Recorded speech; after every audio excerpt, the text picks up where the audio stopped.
Hello students, कैसे हो आप लोग। आशा करता हूँ बहुत अच्छे होंगे। आज मैं आपको electric field intensity due to a dipole at an axial position के लिए डेरिवेशन करवाने वाला हूँ।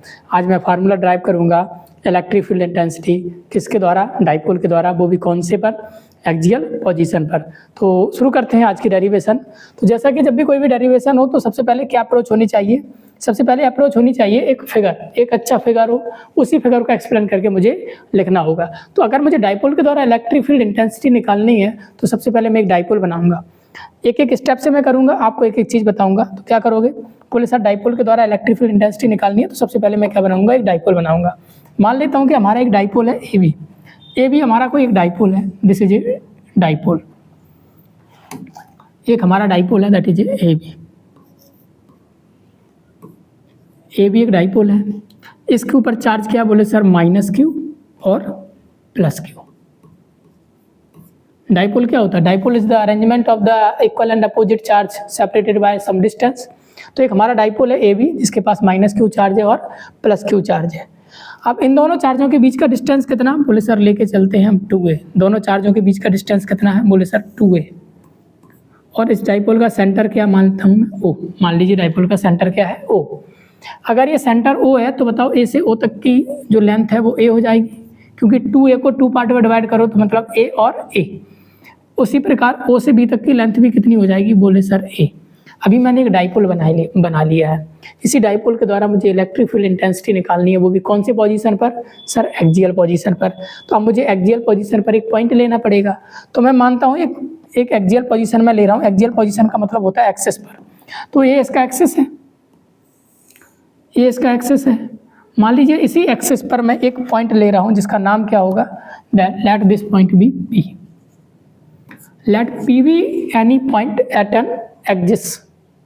N axis of dipole. और इस पी की जो दूरी है कहाँ से, सेंटर से, वो कितनी मानो, वो आर। हमेशा क्या लेना है, आर। अभी आप समझते जाइए, मैं सारा इसका जो थ्योरी है वो पूरा लिखूंगा आपको एक डाइपोल लेना है ए बी। एक काम करता हूँ मैं, स्टेप बाय स्टेप लिखता भी जाता हूँ। तो आपने अभी तक क्या किया, बोले sir let A B be any dipole having charge. कौन कौन से चार्ज हैं, बोले sir having charge minus Q and plus Q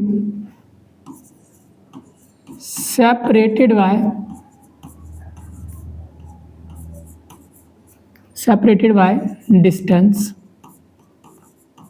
2a। कितने डिस्टेंस से सेपरेटेड हैं दोनों चार्ज, बोले सर 2a डिस्टेंस से दोनों चार्ज सेपरेट हैं। अब मुझे करना क्या है, लेट पी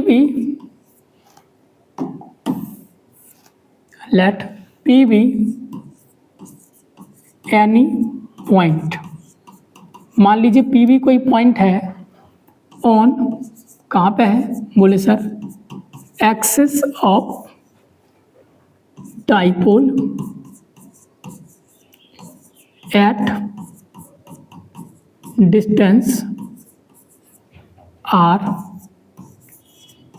फ्रॉम सेंटर ओ।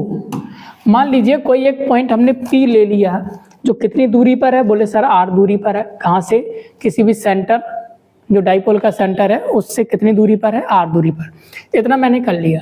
अब मुझे इसी पी पर क्या करना है, इलेक्ट्रिक फील्ड इंटेंसिटी की वैल्यू क्या करनी है, फाइंड करनी है। यानी we have to calculate the electric field intensity at P. यानी क्या करना है, we have to find electric field intensity at P due to dipole A B. यानी ए बी डाइपोल के द्वारा P पर मुझे क्या निकालना है, इलेक्ट्रिक फील्ड इंटेंसिटी निकालनी है। आशा करते इतनी लैंग्वेज आपको समझ में आई होगी, इतना फिगर आपको बहुत अच्छे से समझ में आया होगा। अब मैं करूँगा क्या, कुछ नहीं, अब जो भी लिखना है वो कैसे लिखना, बोले sir from figure.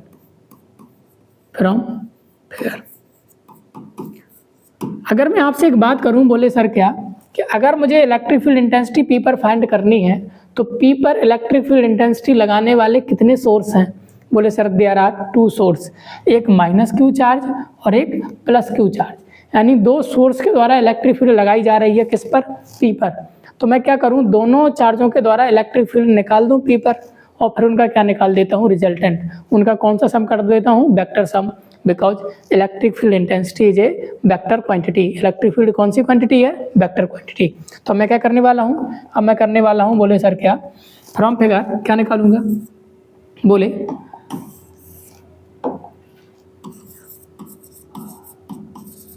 Electric field intensity at P due to कौन से चार्ज के द्वारा? Minus Q charge, minus Q charge.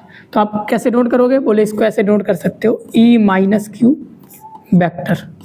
Formula क्या होता है? बोले sir electric field intensity due to a point charge वाला ही फार्मूला लगेगा क्योंकि minus q is a point charge. क्या फार्मूला होता है? बोले सर कल ड्राइव करवाया था, K into Q upon are square. Are मतलब the distance of point from a charge. अब एक बार बताओ, यहाँ से यहाँ तक की डिस्टेंस आर है और इसमें कितना और जोड़ना पड़ेगा? बोले सर A, तो मतलब यहाँ से यहाँ तक की डिस्टेंस टोटल कितनी हो जाएगी? बोले सर R प्लस A। कितनी हो जाएगी? बोले sir R plus A। Similarly यहाँ से भी निकाल देता हूँ क्योंकि इसकी भी मुझे ज़रूरत पड़ेगी। टोटल डिस्टेंस है R और इसमें से कितनी घटा दो? बोले सर A घटा दो, तो फिर इतना कितना बचा? बोले sir R minus A। Clear है बात? बोले सर सही है। तो अगर मैं आपसे कहूँ K into Q upon are square मतलब डिस्टेंस का स्क्वायर, डिस्टेंस कितना है? बोले सर R प्लस A का होल स्क्वायर। अब एक बार बताइए, चार्ज कौन सा है? नेगेटिव, और नेगेटिव के द्वारा इलेक्ट्रिक फील्ड इंटेंसिटी इनवर्ड होती है। इनवर्ड मतलब इसकी डायरेक्शन ऐसी आ रही होगी, यानी मैं ऐसा नहीं कह सकता हूँ from P to O। Direction कहाँ है? P से O की तरफ। तो मैं इसके पीछे डायरेक्शन लगा दूँ, बोले सर क्या? PO cap. क्या डायरेक्शन हो गया? बोले सर PO कैप। अब similarly electric field intensity at P due to कौन से चार्ज के द्वारा? बोले sir minus Q, sorry plus Q charge. क्या करोगे? बोले सर E प्लस क्यू, वही formula K into Q upon are square. Are मतलब डिस्टेंस का स्क्वायर, डिस्टेंस मतलब यहाँ से इन मतलब प्लस क्यू से P का डिस्टेंस कितना है? बोले सर R माइनस A। तो यहाँ पे क्या लगा दोगे? बोले सर R माइनस A का होल स्क्वायर। अच्छा देखो यही है, लेकिन इसकी डायरेक्शन क्या होगी? क्योंकि ये चार्ज है पॉजिटिव और पॉजिटिव चार्ज से इलेक्ट्रिक फील्ड आउटवर्ड जाती है, यानी B से कहाँ जा रही होगी? P की तरफ। अगर मैं B से P की तरफ की डायरेक्शन को O से P की तरफ वाली डायरेक्शन लिख दूँ तो कोई समस्या तो नहीं होगी? बोले सर नहीं होगी। तो इसकी जो डायरेक्शन होगी that will be your OP cap, मतलब फ्रॉम O टू P। अब आप एक चीज़ देख पा रहे होगे, बोले सर क्या? Electric field due to minus Q and electric field due to plus Q, दोनों इलेक्ट्रिक फील्ड की डायरेक्शन अपोजिट है, एक P से O की तरफ और एक O से P की तरफ। तो मतलब अब मुझे रिजल्टेंट निकालना है तो दोनों का वेक्टर सम करना पड़ेगा। सो रिजल्टेंट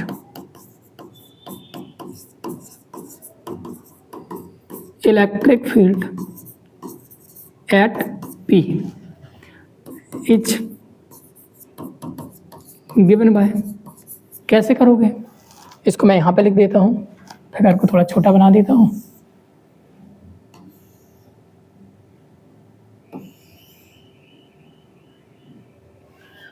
बोले कैसे करोगे?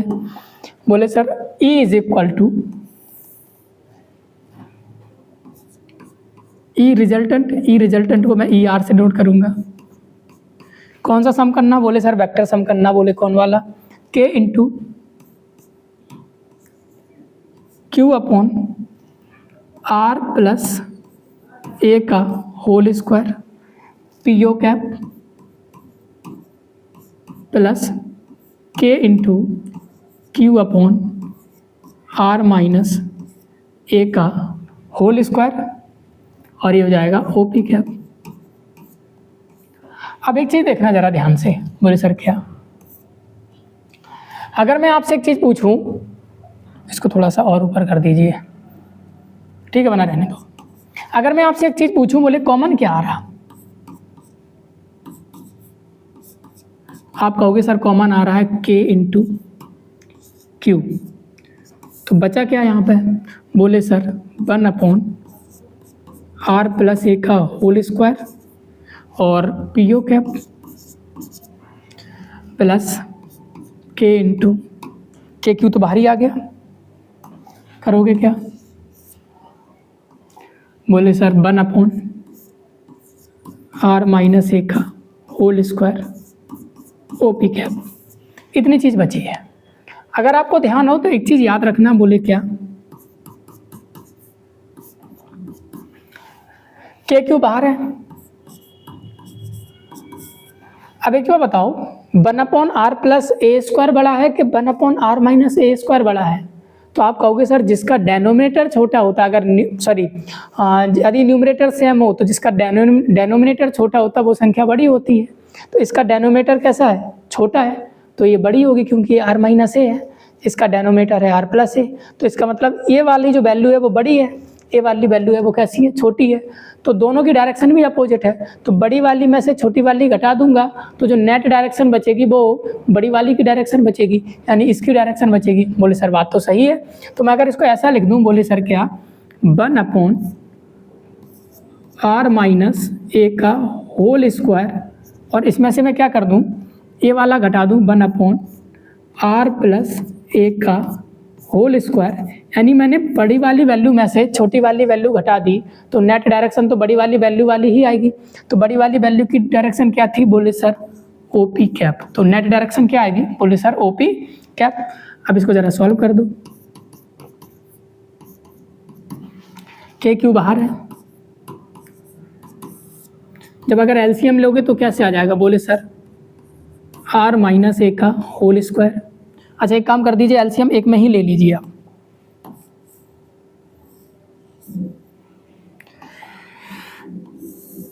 क्या करोगे, बोले सर होल स्क्वायर कॉमन आ गया, तो हो गया r माइनस ए और ये हो गया r प्लस ए, और इसका क्या हो जाएगा, होल स्क्वायर दोनों में कॉमन है, तो एलसीएम आ गया।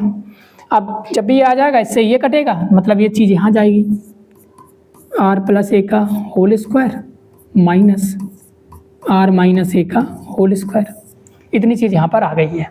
अब क्या करोगे आप, इसको ही सॉल्व करना है आपको। थोड़ा सा मैं क्या कर देता हूँ, इसको छोटा कर देता हूँ,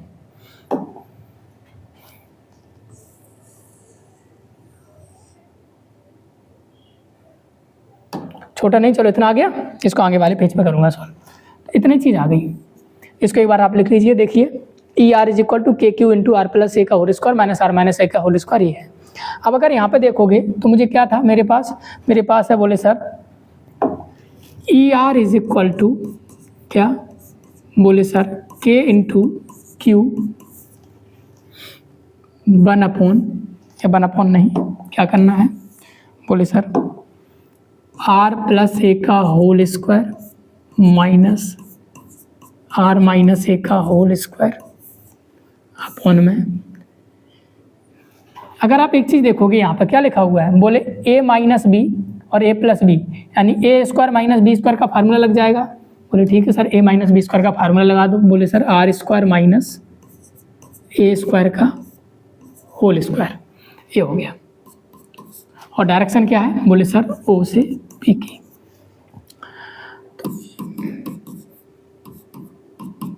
k इंटू क्यू, ये लिखा a प्लस बी का होल स्क्वायर, बोले फार्मूला क्या होता है, बोले sir a square plus B square plus 2ab, A वाला फार्मूला इसमें भी लगा दो, बोले सर a माइनस बी का whole square, a minus B का होल स्क्वायर क्या होता है, a square plus plus minus minus B square minus minus plus 2ab,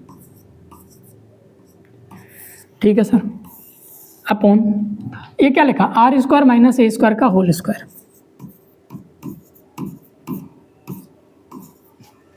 direction है हमारी ओपी कैप, कुछ कट रहा है, बोले ये दोनों कट रहा है, इधर ये दोनों कट रहा है, यानी आ क्या रहा, के इंटू क्यू 2RA और 2RA यानी 4R इंटू ए अपॉन एक चीज़ देखो, जब भी आपको क्या करना हो याद रखना कि जो हमारा डाइपोल है, डाइपोल में चार्ज के बीच की दूरी बहुत कम होती है, मतलब इतनी निग्लिजिबल होती है जिसे हम आर से कंपेयर नहीं कर सकते हैं। यानी आर के सामने ए बहुत छोटा है। बोले कितना छोटा है? बोले सर इतना छोटा है कि r is very very greater than a. और अगर मैं आर स्क्वायर में से ए स्क्वायर घटाऊंगा तो आर स्क्वायर पर कोई फर्क पड़ने वाला नहीं है। वो क्या रहने वाला है? बोले सर आर स्क्वायर ही रहने वाला है। तो आप ये बगल में लिख सकते हो। तो यहाँ पर मैं क्या लिखूंगा? मैं आर स्क्वायर में से जैसे ही ए स्क्वायर घटाऊंगा तो इस पर कोई फर्क पड़ने वाला नहीं, यहाँ बचेगा केवल आर स्क्वायर का होल स्क्वायर। ओ से पी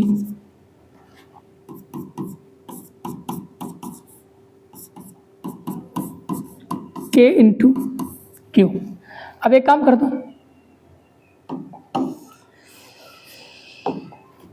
के को बाहर लो, क्यू के साथ लिखिए 2a, क्यू के साथ यानी 4 को तोड़ दो 2 इंटू 2 में। 4 को मैं तोड़ रहा हूँ किस में? 2 इंटू 2। तो एक हो गया 2a और एक हो गया 2r इंटू में 2r। 4 को तोड़ दो 2 इंटू 2, तो एक 2 a के साथ चला गया, एक 2 r के साथ चला गया। बोले सर सही बात है। अपॉन r की पावर कितनी हो गई? बोले सर 4। अगर आपको ध्यान हो, this is the OP cap. Q into 2a, Q into 2a क्या होता है? Q into 2a is the electric dipole moment का फार्मूला होता है, that is given bye P। क्या होता है? बोले सर ये होता है P। तो हम इसे क्या लिखेंगे? बोले सर K इंटू P और इसे क्या लिखो? इंटू 2r अपॉन r की पावर 4। r से काट दो, 3 पावर बचेगी ओ पी कैप। इसे मैं ऐसा लिख सकता हूँ, बोले k into 2p upon R Q. अब क्या लिखा हुआ? बोले sir O P cap. O P cap अगर आप देखो, बोले sir O P cap, O से कहाँ? पी की तरफ। ओ से पी की तरफ मतलब मैं ऐसा भी तो कह सकता हूँ ए से बी की तरफ, और ए से बी की तरफ मतलब माइनस से प्लस की तरफ। माइनस से प्लस की तरफ मतलब it is the direction of the dipole moment. Dipole moment की डायरेक्शन क्या होती? From negative charge to positive charge. तो मैं ये सीधा जो मुझे ये दिख रहा है OP cap, it is also direction of the dipole moment. तो मैं इस ओपी कैप को न लिखकर सीधा डाइपोल मोमेंट के ऊपर वेक्टर चला दूं, तो this is the direction of the dipole moment. आशा करता हूँ बहुत अच्छे से ये डेरिवेशन आपको समझ में आई होगी। कोई भी यदि आपको डाउट हो तो आप कमेंट सेक्शन में लिख सकते हो। ये आज हमने डेरिवेशन कर ली, that is the electric field intensity due to a dipole at an axial position. Thank you very much. Have a nice day.